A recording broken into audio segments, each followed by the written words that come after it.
Le télétravail, on en parle depuis des mois.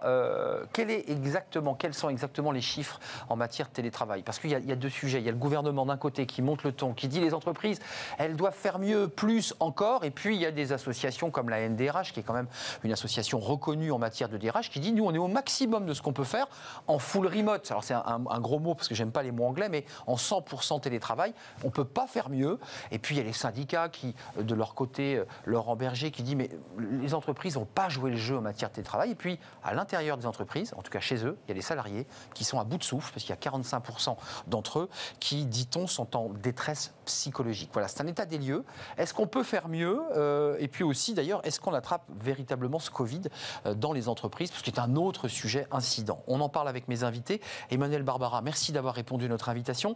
Avocate associée en droit du travail, vous dirigez le pôle RH au sein du cabinet droit du travail, au cabinet, il faut préciser, avec plusieurs collaborateurs, je crois plus d'une cinquantaine de collaborateurs. 35, c'est déjà volumineux. Ça passera à 50 bientôt. J'espère bien, c'est du sponsoring. C'est exactement, senior partner au cabinet Auguste Debouzy. Noémie Lemaine, merci d'être avec nous, psychologue du travail, présidente fondatrice de UpChange, qui est du conseil, du coaching. Conseil et coaching. Et donc les chiffres que j'évoquais tout à l'heure, qui sont de l'agence Empreinte Humaine, agence que vous connaissez, sont alarmants pour des salariés qui sont un peu perdus, pour certains. On en parlera avec vous. Certains, mais peut-être un peu alarmiste aussi comme chiffre. Un peu noirci. Voilà. Moi, j'ai eu des invités qui, sur ce plateau, disaient qu'ils vivaient plutôt bien leur télétravail. Il y en a. Voilà, il n'y a pas que des...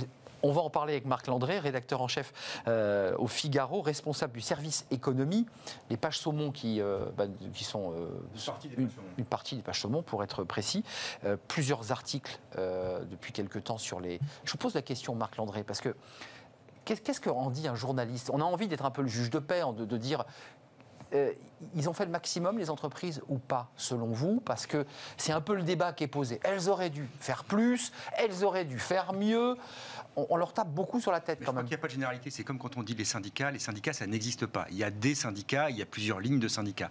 En matière de mise en œuvre du télétravail, il y a plusieurs types d'entreprises, il y a plusieurs philosophies, et surtout, il y a plusieurs managers. Parce que vous pouvez avoir une ligne qui est fixée par la direction générale de l'entreprise, qui fixe un cadre global, et puis après, dans les services, vous avez des applications différentes en fonction de ceux qui considèrent que dans télétravail, il y a Netflix, ou dans ceux qu'en télétravail, il y a travail, ou il y a enfant. Voilà. Donc tout ça, ça dépend vraiment de chaque situation, au même titre qu'il n'y a pas une agence Pôle emploi en France, mais il y en a 900, et qu'il y a 900 agences qui sont liées à 900 situations et 900 bassins d'emploi. Donc on ne peut pas faire une généralité, il y a une multitude de généralités, et donc il y a des entreprises qui ont joué le jeu, et Laurent Berger l'a dit, il y a des entreprises qui n'ont pas joué le jeu.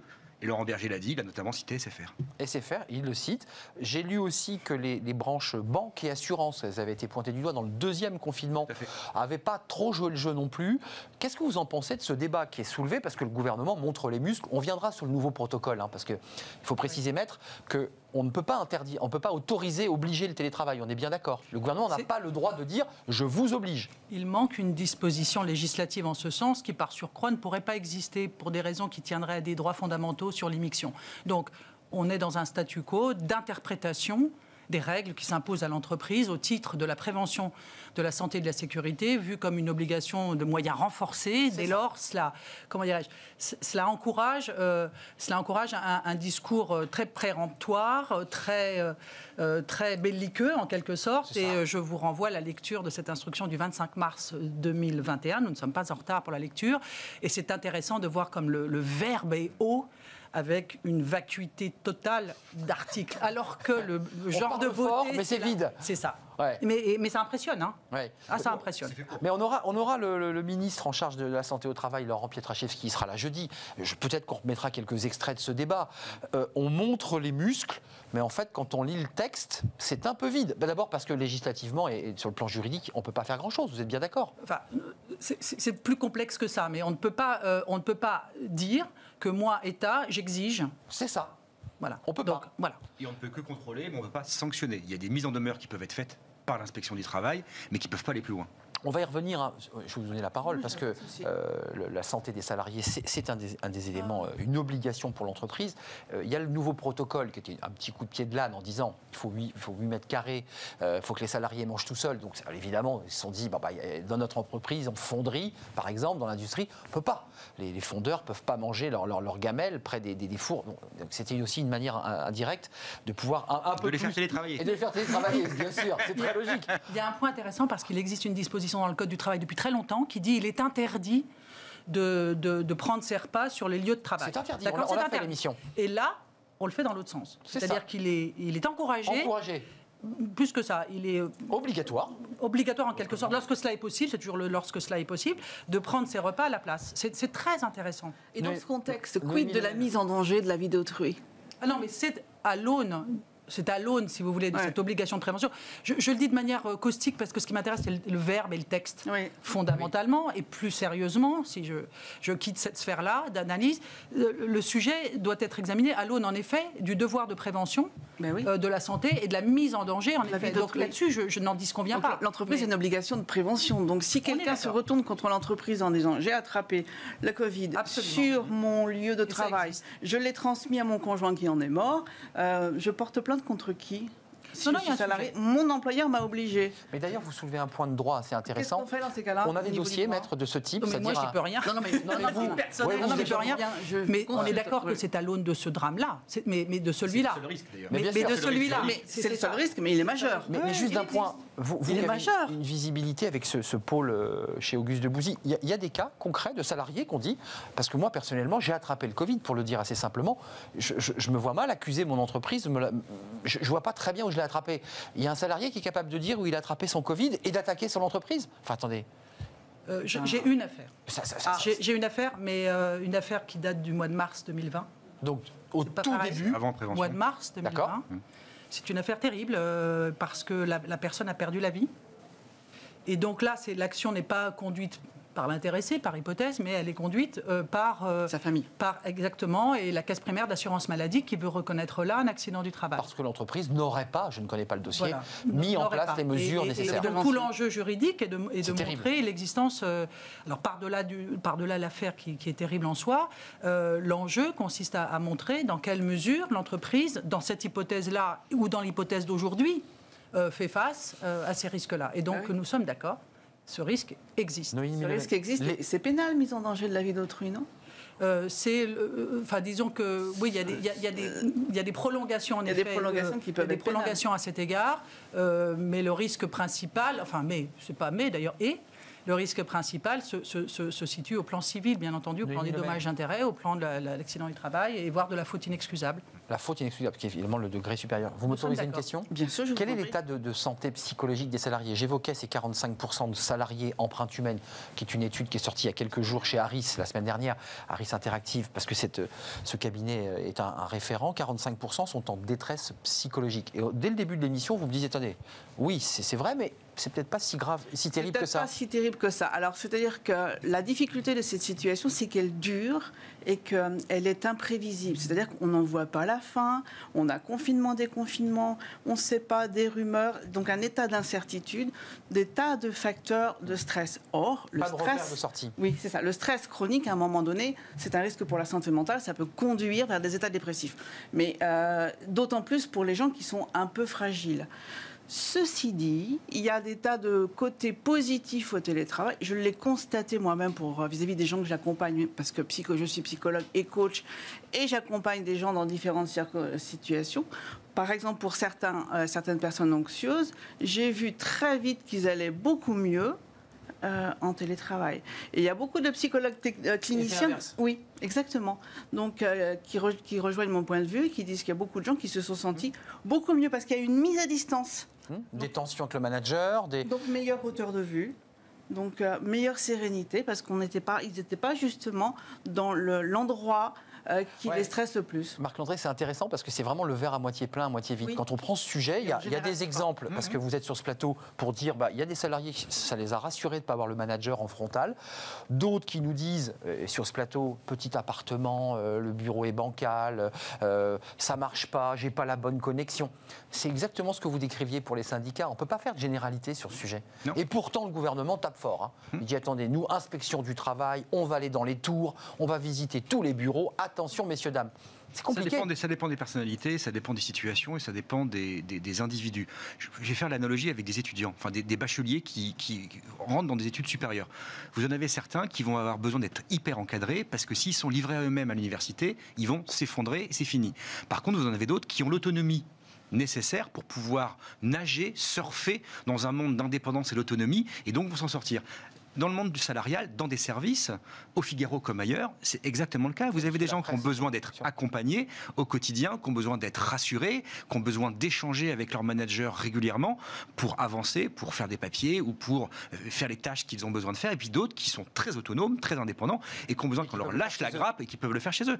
Et puis il y a un aspect supplémentaire qu'on maîtrise beaucoup plus à Paris qu'en province, c'est l'aspect transport en commun. Il y a cette crainte d'attraper la Covid dans les transports en commun. Oui. Et donc vous avez des gens qui vont être très contents de pouvoir rester chez eux parce qu'ils n'ont pas à se déplacer pour se rendre à leur travail. Évidemment. Et donc limite le risque de choper cette merde, ce virus, que j'ai chopé aussi, il y a quelques mois. Et sans d'ailleurs savoir, c'est pas pour vous faire... Et sans savoir où on l'a chopé. Voilà, faut être sérieux. Enfin, je veux dire... C'est la charge de la preuve.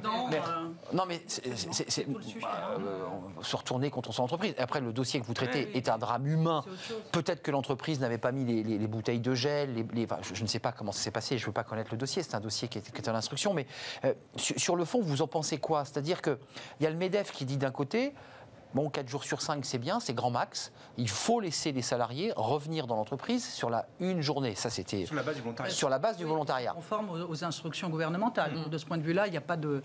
Le MEDEF se mettrait en accord avec la chose, de ce point de vue-là, si c'est ce qu'il souhaite vraiment. Le full remote, c'est-à-dire le 100%, moi j'ai eu le sentiment quand même, peut-être que vous allez m'accompagner sur cette question, mais que les transports en commun à Paris, pour ceux qui avaient 1h15, 1h20 de transport en commun, aller-retour, ce qui fait 3 heures de transport, en télétravail, ils assouplissaient leur cadre de vie, pouvaient se balader un tout petit peu, avoir une vie normale. Comment vous expliquez qu'on tape aussi fort sur ce télétravail, vous qui, entre guillemets, nous donnez des cas concrets de gens qui disent moi je suis bien quoi et j'arrive à produire. Comment vous l'expliquez? Il y a quoi, une sorte de retour de bâton? Oui, je pense qu'il y a une révolution un peu dans la tête de beaucoup de managers, notamment ceux qui étaient très contrôlants et qui étaient rassurés par le fait d'avoir les gens à disposition et de pouvoir agir sur eux. Et là, chez eux, ça a provoqué une perte de repères. Dans les crânes là. Oui, et c'est eux qui sont devenus anxieux en fait. Les managers sont anxieux, ça c'est clair. Parce qu'il y a des difficultés. Donc là, en fait, c'est là où il y a un changement à faire. C'est à apprendre aux managers à faire monter en autonomie et en management de soi leurs salariés. Et leur faire confiance. De leur faire confiance. Et en les contrôlant, correctement. C'est-à-dire que la confiance n'exclut pas le contrôle. C'est-à-dire effectivement, mais les contrôler à bon escient. Mais c'est une révolution qu'on vit là. Et leur apprendre à s'auto-manager.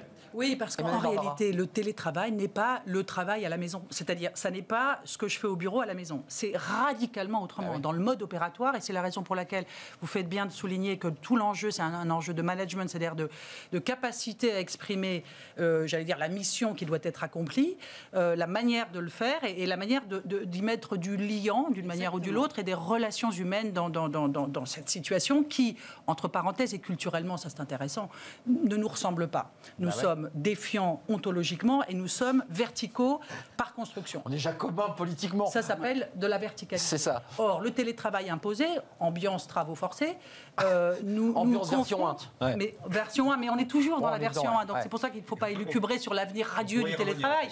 Mais fondamentalement... J'allais venir. Oui, mais c'est l'idée que... On peut passer en version 1, là. Il faut bosser autrement. Il faut bosser tout à fait autrement. Mais radicalement. Et c'est un tel enjeu que, fondamentalement, de deux choses l'une. Soit on surmonte et on trouve des modes opératoires compatibles avec la vie libérée. Pardon, parce qu'on ne parle pas d'aujourd'hui, avec la vie libérée. C'est pas l'entreprise libérée, c'est pas... Non, mais la vie. La vie. C'est-à-dire libre de ses mouvements, etc. Et donc, en ce cas, c'est intéressant. Et du coup, le télétravail tel qu'on le vit est une expérience tout à fait fondatrice. Expérience ou parenthèse, d'ailleurs, excusez-moi.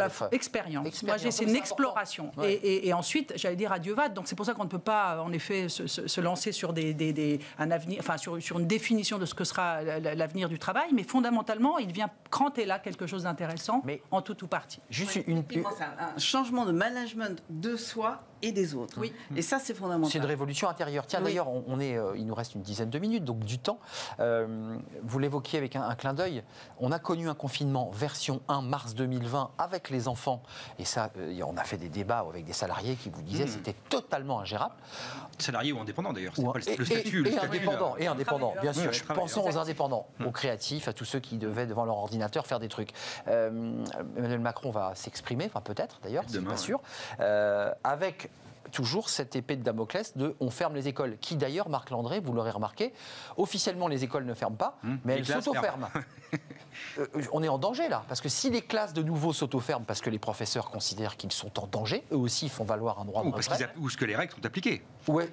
Un cas dans une classe, on ferme la classe. Exact. Et après, ce sont aux ARS, dans chaque région, de dire à partir de combien de classes on ferme une école. Mais là, c'est patatras sur le plan économique. C'est effet boule de neige. C'est effet, on repart avec la gestion des enfants. On ne sera pas comme le confinement acte 1, c'est-à-dire en printemps 2020, parce qu'il y aura la possibilité d'aller travailler quand on le peut. Il n'y aura pas la fermeture de l'économie comme on l'a connu il y a un an. Par contre, il faudra gérer les enfants. Voilà. Il faudra gérer les enfants. Bien sûr. Mais avec une pratique du télétravail ou du travail à distance, comme moi j'appelle, du travail en mode dégradé, qui sera différente de celle d'il y a un an. Il y a un an, on a basculé dans un monde qui était totalement inconnu et tout le monde a essuyé les plâtres. C'était le saut dans le vide, il y a un an, on s'en souvient tous. Là maintenant, on a un an d'expérience, on a un an de recul. On a vu que cette histoire d'enfants et de travaux domestiques, ça pesait sur les épaules des femmes. C'est vrai. Et là, il y a un recul pour l'égalité professionnelle. Et ça, c'est important aussi d'en parler et d'en tenir compte parce que les femmes c'est qui faisaient tout. Voilà. Enfin, pas partout, je précise. Mais on est d'accord. Il y a des endroits où, il y a des endroits où on partage, il ne faut pas non plus... Mes enfants vont appeler. Voilà, et moi c'est pareil. Vous vouliez intervenir? Oui, je voulais dire juste un point, c'est que fondamentalement, si on veut vraiment voir l'efficacité de la mesure au titre du télétravail, c'était l'objet de notre rencontre d'aujourd'hui, je crois, hélas, ça c'est une opinion, que la fermeture des écoles est le meilleur élément pour atteindre l'objectif. C'est-à-dire que si vous voulez vraiment du télétravail 4 jours sur 5, de manière non pas 14% comme la NDRH et Benoît Serre le cite. Benoît Serre, il dit c'est pas possible d'aller plus loin. Oui, mais alors là, si vous mettez les enfants dans l'équation, là, je pense que vous avez un succès immédiat qui permet d'augmenter substantiellement le taux de succès au télétravail. Au prix de quoi ? De la dégradation du télétravail, puisque vous avez les enfants sur le dos. Donc c'est un truc itératif. C'est-à-dire, c'est intéressant. Formellement, le télétravail est plafonne. Là, aujourd'hui, c'est 14% et ça monte un peu en hybride. 1% en hybride depuis février-mars, mais on est à 5 points de moins, comme dit l'administration, par rapport à novembre. Par rapport à novembre, on est à 5 points de moins. Mais je vous dis, la fermeture des écoles, c'est bravo. Enfin là, de ce point de vue-là, il y aura un succès sur le télétravail, mais au prix du succès du travail. Mais au prix d'un télétravail dégradé. Et donc une économie qui va avoir du mal à... Et ça serait très mauvais pour la qualité le télétravail en lui-même. Sans parler des enfants. Noémie, vous avez dit quelque chose que je trouve passionnant. Vous disiez, on l'entend sur chaque sujet quand on évoque le télétravail et le Covid, c'est qu'il y a eu un effet loupe, un effet accélérateur dans la transformation digitale, dans plein de sujets. Vous évoquiez aussi le fait que certains salariés fragiles qui étaient déjà pas bien dans l'entreprise, avec l'effet loupe Covid, cette d'accélération, on a augmenté les risques. Ça, vous le confirmez ? Parce qu'on a quand même des chiffres où on nous dit que 36% des salariés sont en dépression, qui nécessitent un accompagnement médical, psychologique, avec des médicaments parfois. C'était déjà des salariés qui étaient sous pression avant. Les gens qui étaient déjà fragilisés, qui n'allaient pas très bien, le fait de se retrouver sans repère et en perdition et dans un contexte pas facile, ça n'a pas arrangé. C'est évident. En revanche, ceux qui n'allaient pas bien en raison des relations au travail, et il y en a beaucoup. Et il y en avait pas mal. Et il y en avait pas mal. Ceux-là vont beaucoup mieux. Donc je pense, comme vous le disiez tout à l'heure fort justement, que c'est difficile de généraliser sur ce sujet et qu'il ne faut pas non plus amplifier le mal-être parce qu'à force de se raconter des histoires de mal-être... On rentre dans le noir. On s'en fabrique. On n'en a pas besoin dans et on n'a pays. pas besoin de se raconter des histoires. Vous avez raison. Soyons un peu dans la lumière. En racontant à quelqu'un, vous êtes sûr que vous allez bien parce que les autres ne vont pas bien. Hein. T'as vu ta tête? Oui, ça va pas là parce qu'il y a pas en ce moment on n'a pas de raison d'aller bien. Donc à force de se raconter cercle vicieux. On entraîne un cercle vicieux. Donc moi je suis vigilante là-dessus en disant il y a des côtés positifs dans l'histoire. Pour le reste on fait du mieux qu'on peut et on va finir par s'en sortir. On ne va pas continuer à pédaler là-dedans. ad vitam aeternam. Tous les deux, avocates, vous avez aussi un pôle, vous avez aussi des avocates qui sont plus ou moins autonomes, puisqu'on parlait avec Marc Landré des journalistes. Certains sont capables de faire leur papier de Tenerife et de vous l'envoyer nickel, et puis certains, alors qu'ils sont au bureau à Paris, ils vous le rendent un peu bancal. C'est pareil pour les avocats, il y a les autonomes, il n'y a pas les autonomes. Le regard que vous portez sur le monde de demain, puisque c'est de ça dont il est question avec le télétravail, c'est le monde demain, quand on aura posé les masques, on pourra serrer des mains. On ne serrera plus les mains. On serrera plus les mains. Fini ça. Bon, moi j'aimerais bien encore pouvoir vous serrer encore. Une petite bise quand même, rien du tout. C'est bien triste ce que vous nous décrivez comme monde. C'est le monde d'après. C'est le monde d'après. Ça sera ça. Je pense qu'il y aura, la société ressortira traumatisée de cette expérience, cher Emmanuel, effectivement, et avec des changements fondamentaux dans la manière de se comporter, de vivre socialement et de travailler. Et effectivement, sur le thème du télétravail, il en restera forcément quelque chose. Ouais. Et toutes les entreprises, et ne serait-ce à deux titres. Un, je pense que le télétravail, ou du moins cette crise, va renforcer le dialogue social dans les entreprises, puisque c'est au niveau du dialogue social, les partenaires sociaux au sein de l'entreprise qui doivent définir quelles sont les meilleures conditions pour mettre en œuvre ce travail à distance. Donc ça, c'est une première chose, et c'est un bienfait, c'est un mal pour un bien. Et la deuxième chose, c'est que fondamentalement, le télétravail va se développer, parce que des gens y auront pris goût, auront trouvé un certain équilibre de vie, et vous allez voir que des postes qui étaient télétravaillables, des gens ont fui les grandes métropoles pour aller un petit peu plus à la campagne en se disant tiens, je veux un peu de verdure. Et avec aujourd'hui la technologie, ils peuvent. On peut faire ce qu'on faisait avant dans le centre de la métropole, on peut le faire maintenant à 15 ou 20 km, et donc on va gérer, on va équilibrer sa vie différemment, et ça, il en restera forcément quelque chose à faire. Donc c'est quand même une expérience qui est aussi une révolution du travail, de la manière de travailler. Ça, vous êtes d'accord ? Vous êtes d'accord avec cela ? Totalement. On est en train de révolutionner le rapport que l'on a. C'est la preuve par l'exemple. C'est ça, que l'on a au travail. Par exemple, mais le le forcé, rapport que et l'on qui a bien fonctionné.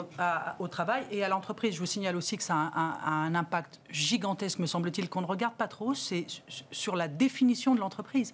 L'entreprise se trouve morcelée aux quatre coins du globe, en quelque sorte. Un petit bout de chez soi. Et donc, par rapport à la tragédie grecque connue de l'unité de temps, d'action et de lieu, surtout, voilà que l'entreprise de demain, elle est partout. Donc ça pose des tas de questions passionnantes sur le droit. Le droit, bien sûr, mais sur, je veux dire, comment dirais-je, la fluidité de cette entreprise qui se trouve partout, les données, le secret, etc. Bon, bref, ça pose des tas de questions passionnantes, mais surtout, ça pose la question passionnante des frontières de l'entreprise et du rôle de l'entreprise dans la société. Et oui, mais ça veut dire que le don d'ubiquité que la technologie vous donne permet aussi aux acteurs, que sont les salariés, on va dire les travailleurs, de pouvoir jouer sur plusieurs fronts. Et comme le contrat de travail a duré indéterminé pour 37 ans et demi au sein de la même entreprise, là, c'est mort de chez mort. C'était déjà mort, mais là, c'est complètement raide. Ouais, ça l'a mis par terre. Ça pose des questions passionnantes sur la fluidité de l'entreprise. Donc, sous l'angle de la définition de l'entreprise, voire du contrat de travail, on ouvre des horizons inexplorés. Mais c'est pour ça que c'est magique. Quand je parle de révolution, c'est passionnant. C'est passionnant. Mais il faut tout réécrire, si je peux me permettre, parce que le juriste que vous êtes, parce que je sais que vous avez un regard sur l'histoire du droit, la fabrication du droit, et au-delà de vos clients, il y a une vision un peu philosophique. Il faut tout rebâtir. Il faut repenser les accords, il faut repenser le temps de travail, il faut repenser l'organisation d'une semaine. Enfin, il faut repenser les relations sociales, les relations à distance, comment créer du formel, de l'informel, comment créer de la confiance. C'est quand même pas rien. Donc on entre dans cette expérience sur une longue période de transformation. Donc on n'est qu'au début d'une transformation. Moi, je pense qu'on est au début et non pas à la fin de l'expérience. On sera à la fin du Covid, mais qui va se prolonger. Ce sera le début de quelque chose d'autre. Oui. Et la jeune génération a la technologie entre les mains, et l'ayant entre les mains, elle s'en sert pour une finalité qui nous échappe à nous vieux, enfin moi en tout cas, qui consiste à être véritablement son associé dans son action. Et donc ça change les interactions, c'est la communauté, c'est la tribu, c'est la coopération, et donc tout ça on le regarde d'un air grinçant parce qu'on est vieux, enfin moi, mais cela étant, ça a du sens sur le meilleur. Hélas, il y a des jours où il faut prendre sa paume, et donc c'est tout à fait... on n'a jamais vu ça dans l'histoire de l'humanité, qu'il y ait une alliance aussi forte entre une génération qui a le pouvoir technologique. Or, ce n'était pas le cas dans les années 68, et puis j'en passe dans les années 1800 et quelques. C'est la première fois. C'est vrai. Et donc là, les jeunes n'avaient pas le pouvoir. Ils n'avaient pas le pouvoir, ils le disaient. Au dictat de leurs parents d'ailleurs. Ils racontaient des choses. Marc Landré, avant de nous quitter, c'est la révolution numérique qu'on évoque à travers le télétravail, puisque c'est un moyen, qui est un outil. Pas une fin en soi. On en fait ce qu'on veut finalement de ça. Ça peut se transformer en un monde terrible. ou en un monde plus vertueux, puisqu'on on peut parler d'écologie aussi. Moins de transport en voiture, mais moins plus de de déplacements. consommation électrique et de consommation, et on va pomper plus d'énergie. de carbone avec les mails envoyés, etc. Il n'y a pas de monde idéal. Je suis d'accord. Mais je pense que, pour revenir à ce que disait Emmanuel, et on en a souvent discuté tous les deux, je pense que la vraie révolution du monde de demain, on ne l'a pas encore senti, elle sera sur la quête de sens. La quête de sens de l'ensemble des travailleurs, parce que cette crise aura montré que le travail pour le travail, le métro, boulot, dodo, pour Paris, c'est fini. Et ça, les jeunes l'ont bien intégré parce qu'ils ne veulent pas vivre comme papa-maman. On dit, moi, j'ai pas envie de rentrer le soir à 20h et de m'emmerder et de m'endormir devant la télé. C'est leur 68 à eux, en fait. Exactement. Sauf que maintenant, les autres générations ont aussi compris ça du fait de cette crise et du fait de l'incidence de cette crise et de son immersion dans la vie privée. Et donc, il va y avoir maintenant, pour toutes les générations, c'est pourquoi je travaille. Pourquoi je travaille, Et dans quelle entreprise je travaille. Qu'est-ce que je laisse. Et donc, c'est vraiment la quête de sens qui va je dirais, se diffuser à l'ensemble de la population active. Et ça, c'est vraiment un mal pour un bien. Pour conclure... Ces questions ont déjà lieu, mais elles favorisent l'autonomie. Parce que quand on les pose, moi, je leur renvoie en disant, mais le sens... ça se fabrique. Chacun fabrique soi-même le sens de son travail. C'est pas votre manager ou votre entreprise qui vous donne la clé du sens. Qui vous donne le sens. À vous d'incarner. Oui, c'est à vous de l'incarner, de le prendre, et donc aussi d'être force de proposition de votre mission. Oui, dernier mot. Oui, la révolution, Maître c'est Barbara. que le droit du travail dans le temps, c'était comment aménager un espace personnel dans le lieu de travail. Un petit peu, ouais. Oui, et aujourd'hui, le droit du travail, c'est comment intégrer le travail dans nos espaces personnels. Ça, c'est inversé. Et c'est inversé. Mais évidemment, c'est passionnant. Oui. Et qui ouvre le débat, mais on n'a plus le temps, mais qui est un débat passionnant qu'on vient d'avoir sur la société du loisir et le temps libre dont on dispose pour participer à multitude Il d'activités. y a 20 ans avec les 35 heures. Avec les 35 heures, qui était exactement ça. Et puis, qui était aussi le débat... Sponsoring aussi. Et voilà, et qui était aussi le débat de partager le travail, puisqu'il n'y en aurait pas assez pour tout le monde, qui avait été lancé à l'époque, et qui est d'ailleurs un sujet qui peut revenir d'ailleurs dans l'actualité. Merci pour ce débat passionnant. On est entré dans le 21e siècle, dont on disait qu'il serait spirituel, hein, puisque c'est ce que vous évoquiez, grâce peut-être au Covid. C'est le Covid qui nous fait entrer dans le 21e siècle. Merci à vous, merci à Noémie Lemaine, psychologue du travail et fondatrice de UpChange, qui est un cabinet de conseil et de coaching. Merci Emmanuel Barbara, avocate associée en droit du travail chez Auguste de Bouzy. Vous avez le pôle RH, c'est 35 collaborateurs, 35 C'est la meilleure avocate en droit social. Mais c'est la meilleure avocate et j'ai été très heureux de l'accueillir. C'est ce que l'on m'avait dit. Marc Landré l'aime bien et je l'aime beaucoup aussi. C'est le meilleur rédacteur en chef de la place, rédacteur en chef au Figaro, en charge en partie des pages saumon. C'était un plaisir de vous accueillir sur ce plateau. On termine avec un profil atypique. Vous savez, ceux qui font plein de métiers, et on va accueillir un recruteur, mais il n'est pas que recruteur, il est aussi restaurateur. Mais comme les restos sont fermés, il s'est amusé à faire du recrutement. On l'accueille.